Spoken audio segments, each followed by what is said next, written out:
Hello everyone, you join me inside a 2019 Toyota Corolla Hatchback. This is a brand new car for 2019. It replaces the outgoing Corolla IM hatchback, and this car rides on a whole new architecture with a brand new engine, brand new exterior, brand new interior. And I wanted to show you around the Corolla. Since this is a brand new car, it's not actually out yet, it comes out at the end of this summer. This particular car is a pre-production vehicle, has a big giant sticker up here saying so. And so I figured I'd give you a kind of quick walk around through the car and kind of show you around. To that end, I did go on Reddit's R Cars section and say, hey guys, I have a 2019 Corolla Hatch. What do you want to know? And people have come out with a lot of great questions. So today, in addition to the little tour I'm going to give, I'm going to answer all the most popular and pressing questions you guys want to know about the car. So, I have my phone right here. I have the thread opened up as of now. Let's go through some questions.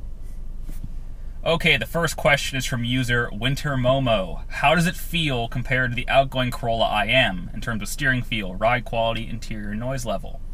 Additionally, how intuitive is the infotainment system, and what are your first impressions on seating comfort and visibility? Whoa, super loaded question.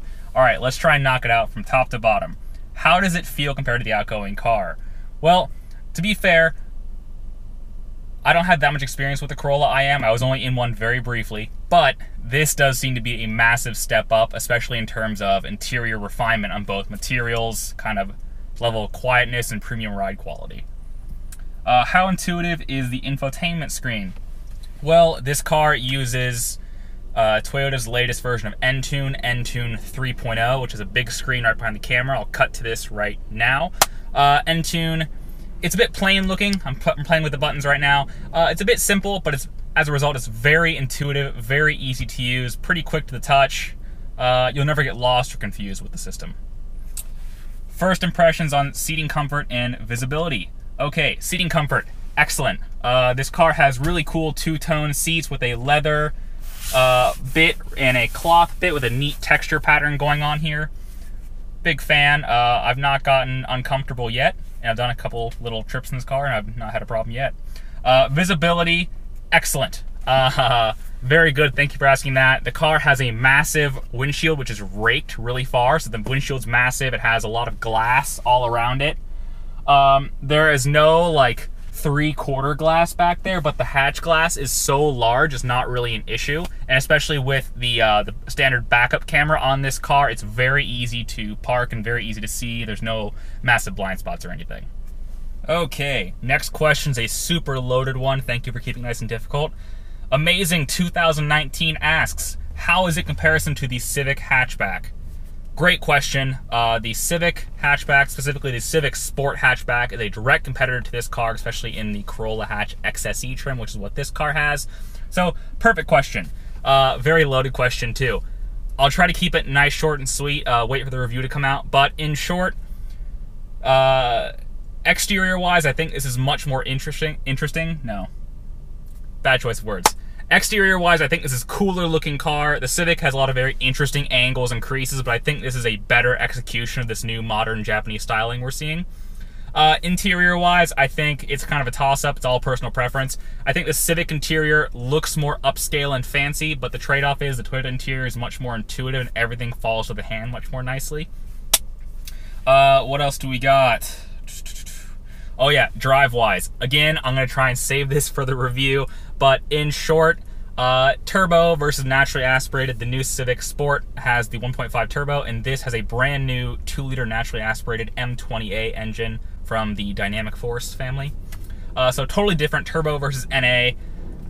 I think the Civic is quicker. I think this is more fun because you can really just ring it out to the 6,800 RPM redline, and it just feels like it wants more and kind of laps up the abuse. So, tomato, tomato, kind of pick your poison there. Okay, one last thing on the Civic Sport, since this seems to be a very popular question. The Civic Sport, to kind of get it in the sweet spot, is around $22,000, maybe $23,000 American. This Corolla Hatch, which is the XSE, the top dog one, the one you really want with the cool wheels and the bumpers and all that fun stuff, the XSE starts at $24,000, so it's a little bit more expensive. The trade-off is this has Toyota Safety Sense, which is Toyota's suite of safety technologies like radar guided cruise, automatic braking, stuff like that. That's standard in the XSE, versus Honda's sensing is an option on the Civic Sport. Explains the slight price differential. So again, pick your poison there. Oh, speaking of the Honda Civic Sport hatchback, this next question comes from the owner of a 17 Civic Sport hatch. Zephyr X asks, what I'm interested in is the tuning and aftermarket scene for the Corolla. The 10th gen Civic already has a super healthy aftermarket parts support, which it does. How do you think the Corolla will be received in the aftermarket community? Obviously, that's totally dependent on what happens in the market, but I think, you know, it's a sport compact that looks really cool and has a lot of new things going on for it, so the aftermarket will probably cling to this initially. I completely expect to see these things all over SEMA this year and the next year. But as far as cheap tuning and availability parts, it's TBD, but I think it'll be pretty good for this car. All right, good question from the Civic Sport owner. Thank you for that. Thanks for keeping it civil as well. You know how the internet gets. Okay, next question is from Reddit user Mackle. Cool name. Which do you think looks better, the Civic Sport or the Corolla hatchback? I like the new Corolla, but I'm not sure. Sometimes it looks like a dumpling to me. I know exactly what you mean. It's a very funny point. But that said, I like the way both cars look. When the Civic Sport came out, people generally disliked it. They thought it was too busy, but I like it because I think I like cars that are interesting in general. To that end, when it comes to this sort of new, modern Japanese styling, which is all about creases and angles everywhere, I think the Corolla does a better job. I really love the way this car looks, especially in this color. Bronze Oxide has become my new favorite automotive color because the color shift in the metallic, it's so cool in person. So yes, go look at it in person and please give it a shot because I'm pretty stoked on the way this thing looks in the real world. Okay, this next question is from a clear Toyota fan, Reddit user MR2 for the win. Under his screen name, he has 3 pretty cool Toyota products listed. MR2 Supercharged, Matrix XRS, and Corolla FX16 GTS. Clearly a Toyota connoisseur. Cool. MR2 for the win asks, how is the rev hang in the Corolla? My wife has a 15 Fit with the 6-speed, and the insane rev hang is easily the worst thing about the car. Okay, so now we're kind of going subcompact versus compact. We were talking about Civic Sport, now we're talking about the Fit. To answer your question, kind of 2 parts there. You mentioned the Honda Fit. I actually had a 2018 Honda Fit press car, and it did not have any rev hang, which is a pleasant surprise coming from other subcompacts, which all seem to do that now. Golf, Civic, Subaru, Impreza, they all seem to do that. But my 18 Fit press car had no rev hang, so that might be a software update or something for your car you might want to look into. As far as this car, the Corolla Hatch, it doesn't really seem to have much in the way of rev hang. The only thing I have noticed is that the engine doesn't seem to rev up or down particularly quickly. It feels like it has a very heavy flywheel bolted onto the back of it. I personally prefer that if Toyota knocked a few pounds with that flywheel, it would make the engine a little bit more revvy and responsive. Let me show you what I mean. Okay, the Corolla Hatch is nice and warmed up, and I'm just going to free rev it off of idle to kind of show you what I mean by the fact it's not super revvy. Like, it's fine, but I wish it's a little bit more quick revving. All right. So it's fine. I wish it did rev up a little bit quicker. As you can see, there's not too much in the way of rev hang, which is great for a new car because that drives me nuts, and I'm glad other people agree with me on that.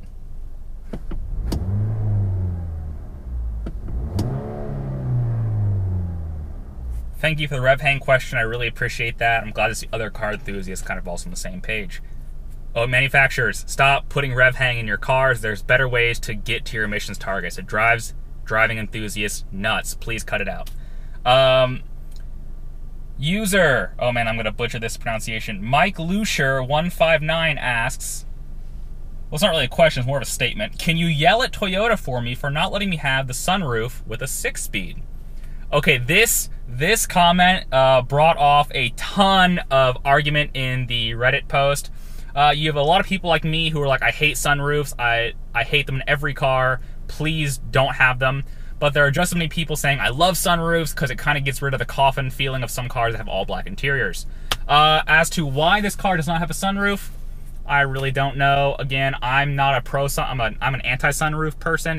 Sunroofs compromise headroom and they're a lot of extra weight and extra money. This car is all the better without it. but I understand that some people want it. I believe you can get the sedan with a sunroof, so that's probably the way you should go. Sorry, the hatch looks a lot cooler, I know, but if you want a sunroof, get the sedan. Okay, you sport compact guys seem to have really come out of the woodwork on this. 2017 GTI Sport owner, Crazy Indian Dude, asks, how fun is it to drive? It sounds like it has all the right stuff, but what remains to be seen is if Toyota has rediscovered fun. I know exactly what you mean. Toyota seems to have had a lull in sort of, good enthusiast cars, and hopefully cars like this kind of show that the brand is making a big effort to kind of appeal to people like us. How fun is it? I think it is fun. Obviously it's not a sports car. It's a sporty, compact car that you need to live with every day and get good fuel economy. And to that end, I think it delivers. This is just as much fun as a Civic Sport hatchback or a Mazda 3 hatchback. I think part of me is also swayed by, the nicety of the interior and the way the exterior looks, that, what it may lack in ultimate dynamism, it's just a nice car to live with every day. Although I wish, for me personally, as a track day enthusiast, I wish it was kind of a little bit more firm and kind of fun, but that's what TRD is for, if that's the way you want to go. Man, I'm really pleased with all the good questions you guys have. Starving_38 asks, how is the automatic rev match feature? Yes, this car has automatic rev match. Toyota calls it IMT, Intelligent Manual Transmission is my guess. IMT is a button down here in the center console. By default, it is off. You have to push the button to turn it on, and obviously you can turn it back off whenever you want, which is a distinction worth noting. But it's a pretty cool system. Obviously it does work. If you want to downshift from third to second, put the clutch in, downshift the shifter, and the car will build up revs for you. My only complaint is it's a little bit slow, kind of like all these systems are. So the best thing, in my opinion, is to leave Intelligent Rev Match on, but kind of just use it as secondary assistance to your own rev matching process. Because basically what it does is it kind of improves the throttle blip, because it kind of gives you more revs on a quick blip of the throttle than the car otherwise would. So I like the tech. It's kind of, I like to use it as background tech versus like solely relying on the car to do my job for me. You buy the manual for a reason, right? Hopefully I don't get in trouble by YouTube for saying this username. I'm gonna put a spin on it. Reddit user Lanky Bastardo asks, how is it compared to the Mazda 3 hatch? Ooh, another really pointed question. I need to clarify that I used to own a 2008 Mazda 3 hatch. I owned that car for 5 years and I really did enjoy the car. I think compared to obviously the current Mazda 3 hatch, I think this is a little bit more fun. I think, especially the way it looks. I'm not a fan of the new current Mazda 3 styling. I think it looks pig-nosed and kind of ugly. But then again, I'm a previous owner, so I'm sort of biased. But yeah, I think this car is much cooler looking. I personally prefer the interior on this, but it's really close. I think in terms of fun, I prefer this engine to the Mazda 3's Skyactiv engine. It's great in the Miata, but in the 3, it kind of just seems like it's a little bit dull for whatever reason. So yeah, I guess I prefer this, but it's very, very close, like the Civic Sport hatchback. So go drive all 3 back to back to back. Okay, user Trav110 asks, does it have LED turn signals? That's one of the things I really like about this car. It has like LED lighting everything. Headlights, taillights, fog lights, running lights, all LED. Well, actually the headlights are projector HIDs. Sorry, misspoke there. But yeah, basically everything on the lighting in this car is LED. It's a really great looking thing. Like the Civic Sport has a little swoop, LED swoop onto the light, and the Mazda 3, I don't think it does. But this is definitely the best looking of the bunch. It looks so aggressive and futuristic and cool. I really actually love the taillight shape. The running light makes this nice arc shape. Looks so aggressive and sporty. So to answer your question, yes. User SpeedCam asks, how's the manual? Is it smooth, notchy, short, long, whatever? And the clutch, good, bad? And then second part, have you driven the CVT to compare, and how does the gimmicky launch gear actually help? I feel like I have to help a little bit, but who knows? Great question, SpeedCam. Yes, this car has the 6-speed manual transmission. The other choice is a continuously variable transmission, which is interesting on its own right, but this is the manual. So let's stick with the manual for now. 6-speed transmission. I like the shifter. I like the action of the shifter. It looks like it's lifted directly from the GT86 sports car. Obviously, it's a cable shifter, not a direct shift, but it looks the same. I like the motion of it. It's pretty short shift. It gives a good amount of feedback for a front-wheel drive economy car. So shifter, definite plus. Clutch, No other way to say it, but I hate the clutch in this car. All new Toyotas seem to have the same clutch design where the bottom half does nothing, the top half does everything. So it causes this sort of non-linear response that makes the car a bit tricky to drive. Once you're rolling and changing gears, it's fine, but off the line, I've stalled this car way too many times to mention, which is embarrassing for someone who's been daily driving stick shift cars for a decade now. Okay, so shifter's good, clutch is bad, transmission itself, transmission's pretty good. It's obviously geared for fuel efficiency. I wish, so first year goes like 40, second year goes like 62, third goes like 90 something, fourth goes like a billion. And it's a 6-speed, obviously. So in 6th gear, at 65 miles an hour, it's turning 2,400 RPM, which is pretty low for naturally aspirated 4-cylinder. So that's cool because it makes it a nice, quiet, complacent cruiser on the freeway. That's great. My real problem stems with the lower gears. I really wish 2nd, 3rd, maybe even 4th gear were geared more quickly, maybe 5 to 10% quicker, just because it would improve the pickup of the car and generally make it feel more sporty around town. Okay, scrolling through here. Rufus07 asks, when is it available at dealers? Toyota PR said end of summer. I'm guessing that means in about a month or two, depending on where you are in the country, or I guess which nation you live in. A Toyota salesperson, I believe, mentioned in the comments that they are starting deliveries now and should be in dealers' lots by August, but take that with a grain of salt. Okay, scrolling through comments here, there's a lot of chatter in between the main questions, people kind of putting in their 2 cents, which is great. I love seeing kind of what everyone thinks about the car, whether it's a question or an answer. Another, how's it compared to the Mazda 3? I already answered that. The only Diego 1 who seems to like his Fords with a Ford Focus hatchback and a Ford Escape. The only Diego 1 asks, can it be... Oh, that's auto kind of whirly. Can it be sustainable as a family car? Does a baby seat fit in the back? Does a stroller fit in the hatch? Is there a spare tire? Okay, that's like 85 questions at once. Let me try to answer to the best of my abilities. So if you look behind me, the back seats, they have the same cool stitching as the front seats, which I like. They do have child seat anchors on both the left and the right sides. So yes, they are able to fit 2 baby seats, one there and one there. Let me show you exactly how much room there is in the back seat of this car. Hello everybody, you joined me in the back seat of the Corolla Hatchback. I want to show you how much room there is in the back here.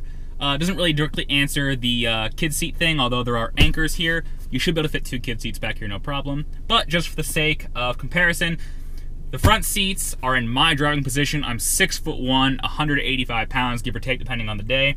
So this front seat's in my comfortable driving position, and here's the back seat. I have about 1 inch or 2 of knee room, which is very good. Headroom is... I'm good. It's obviously a little bit tight, about 1 inch or 2 up there, but you know, I'm comfy. So, could do the road trip, no problem. Could fit the kids back here.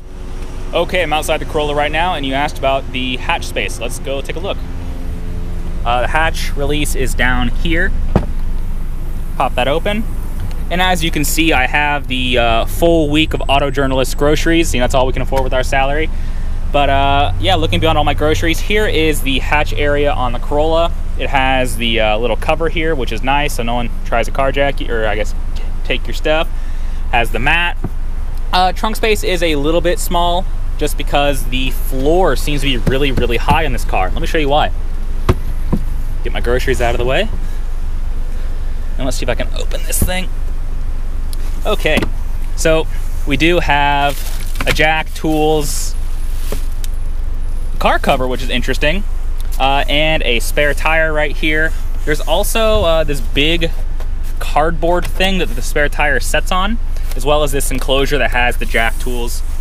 So this makes the rear floor of the hatchback really, really high, and I'm not really sure why, but that kind of seems to be the case.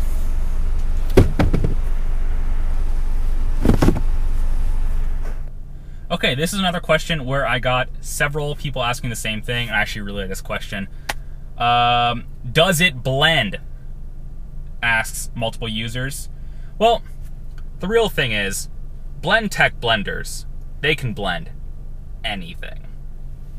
Oh boy, this user has a name, but I'm not sure if YouTube will strike me for, but I'm gonna put another fun spin on it. Scrutum Hand, reading that what you will, asks, how boring is it? Well, not very, which is a nice change of pace. Obviously, it looks really cool, but there are times when manufacturers make cars that look really cool and don't kind of live up to it. I think this is doing a decent job for what it's intended to do. So yeah, it's pretty fun. JPerth73 asks, or says, oh, that's a question. Every review I've watched says XSE trim is only available with the automatic. How do you have that trim with a 6-speed? That's a market difference. I noticed that I think it's Canadian cars. XSE means something a little bit different there than it means here. But yes, in the US at least, you can get the XSE with a 6-speed stick or the CVT as previously mentioned. Okay, another username which is going to get me in trouble with YouTube is Effing Hate Math.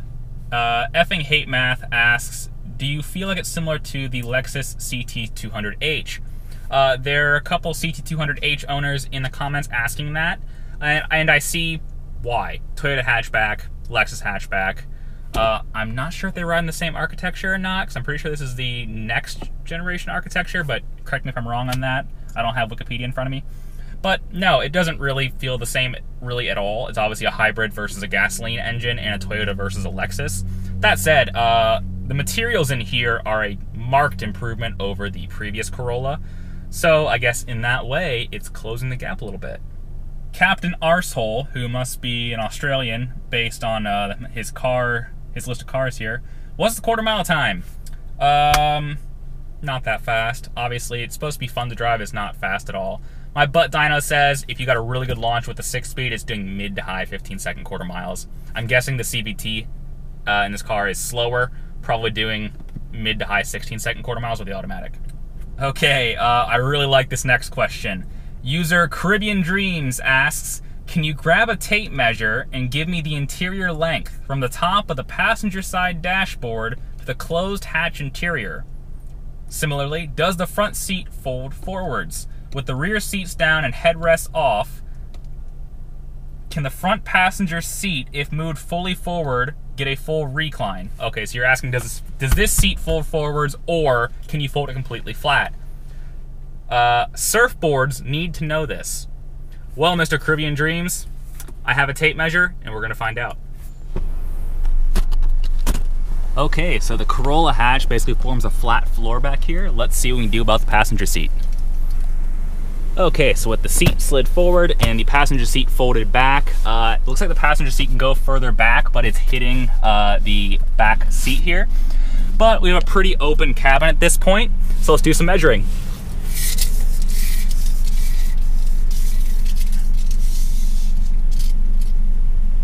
Okay, so I have the tape measure hooked on to the end of the cargo mat, which is basically where your trunk space ends. And going up to the front of the dashboard, with the tape measure touching the front windshield, I see 112 inches of space. Is that enough for you, Mr. Caribbean Dreams? Okay, user Muffin Racing, who has a lot of really sweet cars under his name, Muffin Racing asks, how is the steering feedback and how does it hold the limit? Is it engaging to drive? Obviously, when you have a car that looks like this, it's kind of promising some things. But still, it's ultimately a compact economy car at the end of the day. It has electric power steering and it's pretty numb. The only saving grace is it has 18-inch wheels, the 225/40 low-profile tire on it. So when you're going around corners, those tires do give you feedback through the wheel. So it's not totally dead, but it's around town, it's pretty numb. But actually going through corners, you can feel a little bit going on through the wheel.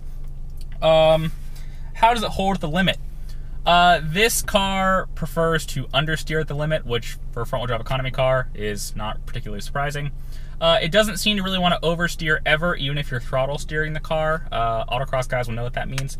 Yeah, it just tends to understeer. I guess if you wanted to make it more sporty, I'd look for some TRD springs, and probably a bigger TRD rear sway bar to kind of liven up the back end. Is it engaging to drive? Yes. You know, it does understeer, but it's a front-wheel drive economy car, blah, blah, blah. Already talked about that. It is engaging to drive for what it is. Obviously, you have to keep in mind that this isn't trying to be like a Supra, it's a Corolla. It's fun, especially compared to other vehicles in the segment. So yeah, pretty engaging to drive, and obviously the 6-speed helps a lot. Okay, this is another popular question that people seem to want to know. House of Black asks, I read that it has a hill start brake feature to prevent rollback. Is this feature always on, or can it be disabled like auto rev match? Yes. Much like the intelligent manual transmission, the IMT button, this has a brake hold button right here. You can hear it beeping at me because I'm playing with the button. But yeah, it's on a button. Even when it's on, it's not particularly intuitive in this car. I know in some cars it's really annoying, but in this car it's just not. But yeah, on a button, it's defaulted off, like everything on this car, which is great. So yeah, you can turn it on if you want, but by default it is off. Okay, user Aber2346 asks, what kind of MPG are you getting with the manual? Great question. As this is a daily driver, you need to know what kind of fuel economy it's getting. To that end, I've put 227 miles in this car in the past 3 days, and I've not had to fill it up yet, but with 227 miles, I've just hit the half a tank mark. So assuming this thing has like a 14-gallon tank or so, that's pretty good fuel economy. To that end, the average MPG thing in the trip meter is kind of hovering between 30 to 31 miles to the gallon. So obviously when we get to a fuel station, when I need to refuel the car, I'll calculate the real world MPG. But for now, I'm guessing it's over 30. Okay, everyone, last question. I got this one several times again, so I think it's worth answering. Let's see here. Who in particular asked this? Rodic87, who drives a 2001 Mustang GT, asks, will it drift? Sadly not. Like a lot of modern cars, this thing doesn't actually have a handbrake. It has a handbrake button, so you can't chuck into corners and rip the handbrake. Sad, I know. All right, everyone. I think I answered a bunch of questions. Hopefully, I answered your question. But yes, this is a 2019 Corolla Hatchback. If you have any more questions, the Reddit thread is still open. Feel free to drop a comment in there. I'll do my best to answer it. And obviously, wait for the full video review to come out in this car, hopefully in the next week or two. In the meantime, thanks for asking your questions, and I'm going to go for a drive. So, bye.